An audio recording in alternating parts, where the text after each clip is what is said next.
नमस्कार प्रिय दर्शकों, एक बार फिर आपका स्वागत है हमारे YouTube चैनल प्राचीन ज्ञान सच्चा ज्ञान में। प्रिय दर्शकों, आज फिर नया वीडियो नई जानकारी लेके हम हाजिर हुए हैं। दर्शकों, आज के इस वीडियो में आप जानेंगे कि मनुष्य को 100 साल की उम्र कैसे प्राप्त हुई है।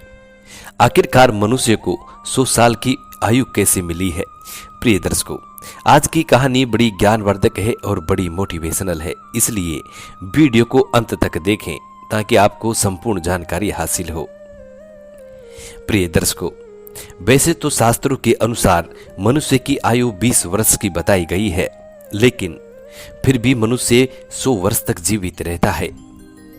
बाकी उम्र मनुष्य को किसकी लगी है, जिसके कारण मनुष्य 100 वर्ष तक जीवित रहता है और 100 वर्ष की आयु होती है। वीडियो शुरू करने से पहले जो लोग हमसे नए जुड़े हैं वो लोग हमारे चैनल को सब्सक्राइब करें, बेल आइकन ऑन करें, अच्छे कमेंट किया करें ताकि हर आने वाले वीडियो का नोटिफिकेशन सबसे पहले आपको मिले और प्रिय दर्शकों आप उसका फायदा उठा सकें।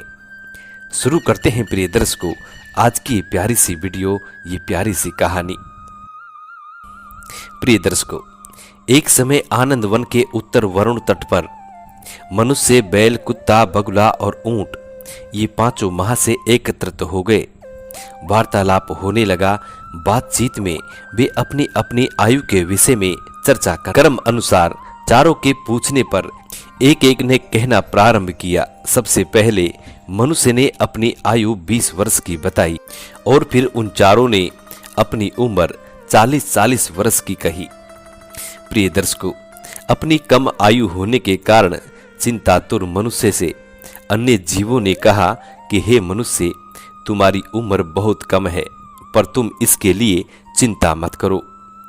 हम अपनी आयु के 20 वर्ष तुमको दे देते हैं, जिससे तुम्हारी व्यवस्था 100 वर्ष की हो जाएगी, यानी तुम्हारी आयु 100 वर्ष की हो जाएगी। मनुष्य ने कहा, आप लोगों की उदारता के लिए मैं आपका धन्यवाद करता हूँ। आयु जैसी अमूल्य वस्तु देकर आप लोगों ने अपने आत्म त्याग का परिचय दिया है। मैं सद धन्यवाद आप लोगों की आयु को वापस लौटाता हूँ, क्योंकि जैसे अपना जीवन मुझे प्रिय है वैसे ही आप लोगों को भी है। ये सुनकर उनसे बैल और ऊंट बोले, प्रिय वर, हम खुशी से ये काम कर रहे हैं। हमारी तो 20 वर्ष की आयु भी काफी है, क्योंकि हम 40 वर्ष भी जीवित रहे तो क्या होगा। हमें तो हमारा आजीवन गुलामी में ही बिताना है। जब तक जीवित रहेंगे बोझा ही ढोते रहेंगे। ऐसी दशा में हमारा 1000 वर्ष जीना भी खुशी की बात नहीं है। बोझा ढोना, मार खाना, भूखे प्यासे बंधे पड़े रहना ही हमारा सौभाग्य है। फिर तुम ही बताओ कि हम लंबी आयु लेकर क्या करेंगे। और तुम एक मनुष्य ठहरे, आजाद हो, स्वतंत्र हो और स्वतंत्रता से विचरते हो। चाहोगे तो अपनी बुद्धि से स्वयं खुशी रहते हुए दूसरों को भी आराम पहुंचा सकते हो। तुम्हारे पास जाकर निष्फलीभूत हमारी आयु भी सफल हो जाएगी। प्रिय दर्शकों, कुत्ते और बगुले ने भी उक्त कथन का समर्थन करते हुए कहा कि हम अज्ञान और अंधकार में पड़े हुए यदि सहस्त्र वर्ष पर्याप्त जीवित अवस्था भोगते रहे तो किस पुरुषार्थ की सिद्धि कर लेंगे। फिर कुत्ते और बगुले की तो संसार में कोई प्रतिष्ठा नहीं है, लोक में कोई प्रतिष्ठा नहीं है। फिर कुत्ता कहने लगता है कि मैं कुत्ता रात भर जाकर नगर की रखवाली करता हूं और लोग मुझे डंडों से मार के भगाते हैं। प्रिय दर्शकों, और ये बगुला किसी तरह अपना गुजर करता है, पर लोगों ने इसे एक ठग की उपाधि दे रखी है। हम लोग भी आपको अपनी आधी आयु देकर और सफल बनाना चाहते हैं। प्रिय दर्शकों, इन सब की हार्दिक इच्छा देखकर मनुष्य ने उनकी आयु ले ली और 100 वर्ष जीने वाला बन गया। उस आयु का उपयोग किस प्रकार होता है, अब आइए आगे आपको बताते हैं। प्रिय दर्शकों, जब तक उसकी आयु अपनी आयु रही यानी 20 वर्ष का रहा, तब तक तो विषय वासना से रहित हो ब्रह्मचार्य यदि व्रत धारण पूर्वक, इससे सभी को ये आशा हो गई है कि वहां से मनुष्य कुछ ही दिनों में सोने के हो जाएंगे और जगत का कल्याण संपादक करते हुए स्वर्ण से सुगंध का सुयोग कर देंगे। प्रिय दर्शकों, अनंतर 20 वर्ष के बाद बैल की दी गई आयु प्रारंभ हो जाती है। मनुष्य विवाहित हो गया। दीप्त के चतुष्ट पद चौपाया हो खूब कमाने खाने और पशुवत क्रीड़ा में मस्त हो गया। मनुष्य रूपेण मृगाचरांत के अनुसार मनुष्य बैल की तरह जीवन बिताने लगा।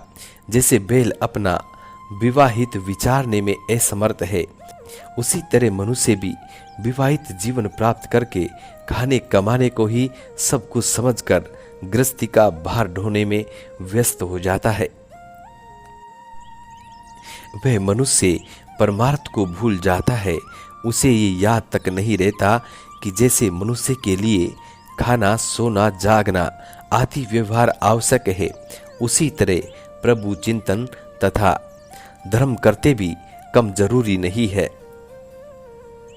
इसी तरह से 20 वर्ष बीत गए। प्रिय दर्शकों, अब आता है तीसरा पहर। तीसरे पहर में फिर 40 वर्ष के बाद कुत्ते की दी गई आयु प्रारंभ हो जाती है। प्रिय दर्शकों, 2-4 बाल बच्चे पैदा हो गए, बहुएं आ गई, परिवार बढ़ गया, साथ ही अशांति बढ़ गई और आवश्यकताएं भी बढ़नी चाहिए थी। सभी की आय में साधन सीमित होते हैं। सभी कुटुंब के लोगों की जरूरतें पूरी करने का जिम्मा उसी के सिर पर पड़ जाता है। प्रिय दर्शकों, सभी कुटुंब के लोगों की जरूरतें पूरी करना उसी के सिर पड़ जाता है। इससे कोई कुछ मांगता है और कोई कुछ चाहता है। जिसका कहना मान लिया, जिसकी आवश्यकता पूरी कर दी, तो वह पूत पतहु आदि उसके लिए धन्यवाद तक नहीं देते हैं कि इसे तो हमारा कहना करना उचित नहीं था। और फिर ऊपर से ये भी कहते हैं कि बाबा या दादा ने आखिरकार किया क्या है, सिर्फ अपना फर्ज अदा किया है। और जिसकी बात न मानी वे नाराज होकर मुंह फुलाए बैठ जाते हैं। प्रिय दर्शकों, अभिप्राय यह है कि हो तो भी कुछ गिनती नहीं है और न हो तो भी वैसा ही है। इससे ग्रह अध्यक्ष की वृत्ति झुलझुलाने की हो जाती है, स्वभाव चिड़चिड़ा हो जाता है और बार बार में झगड़े करने की आदत हो जाती है। वह व्यक्ति फिर कुत्ते की तरह कभी लड़कों पर सीखियां उठाता है, कभी स्त्री पर, कभी बहुओं को काटने दौड़ता है और कभी अन्य नौकरों से उलझ जाता है। ज्यादा बेटे और बहुओं के सामने इसके लिए तो कुछ होता ही नहीं। झूठ इंतजाम वाली प्रबंधक बना रहता है। विलक्षणता यह है कि कुत्ते की तरह उसकी देहली पर लात डंडे खाता रहता है। उसे ये विचार नहीं होता कि कुटुंब में तभी तक हस्तक्षेप करना चाहिए जब तक उसे संभालने वाले जिम्मेदार लोग तैयार ना हो।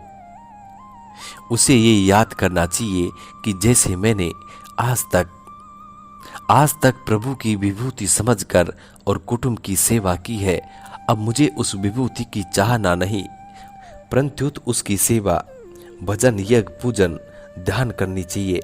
मनुष्य सारी शक्ति लगाकर लोक सेवा करे तो सर्वोत्तम काम है, पर समय पाकर उसे अपना ही उद्धार करना उचित है। समय समय के काम सुहाने होते हैं। प्रिय दर्शकों, अब इसके बाद आता है चौथा। इसके बाद जब बुगले वाली 20 वर्ष प्रारंभ होती है, यानी आयु की गाड़ी 60 वर्ष के ऊपर चली जाती है। प्रिय दर्शकों, तो हाथ में माला लेकर पूरे भक्तराज बनने का प्रयत्न होने लगा। माला हाथ में फेरते ही सारी दुनिया का जंजाल सामने आ जाता है। जन्म भर, जीवन भर वे मूर्तिमान होकर सामने खड़े हो जाते हैं, एक के बाद दूसरे खड़े हो जाते हैं। परमात्मा का ध्यान तो कहीं रह जाता है। जगत की भला दृष्टि गोचर होने लगती है। प्रिय दर्शकों, फिर माला हाथ में पकड़ते ही नींद आ जाती है, आंख की झपकी लग जाती है और माला हाथ से गिर पड़ती है। व्यक्ति सोचता है कि अब मैं भजन करूंगा और भजनों का ढेर लगा दूंगा, लेकिन खुद एक माया जाल के ढेर में फंस जाता है।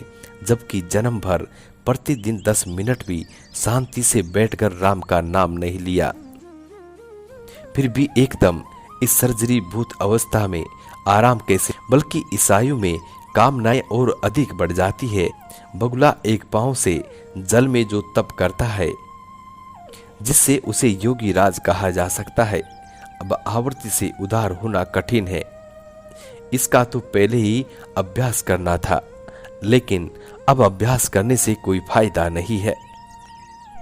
प्रिय दर्शकों, अब आती है 5वीं और आखिरी ऊंट की उम्र। इसके बाद ऊंट की जिंदगी यानी 80 वर्ष की आयु के पार, 80 वर्ष की आयु के ऊपर पहुंच जाता है, तब उसकी नाक में नकेल पड़ जाती है। यानी ऐसी अवस्था में उस व्यक्ति को एक दूसरा आदमी आगे होकर ले चलता है। पीठ अकड़ जाती है, टांगे सूखकर लकड़ी बन जाती है। ऊंट की तरह ऊंची गर्दन करके वो रास्ते को ताकता है।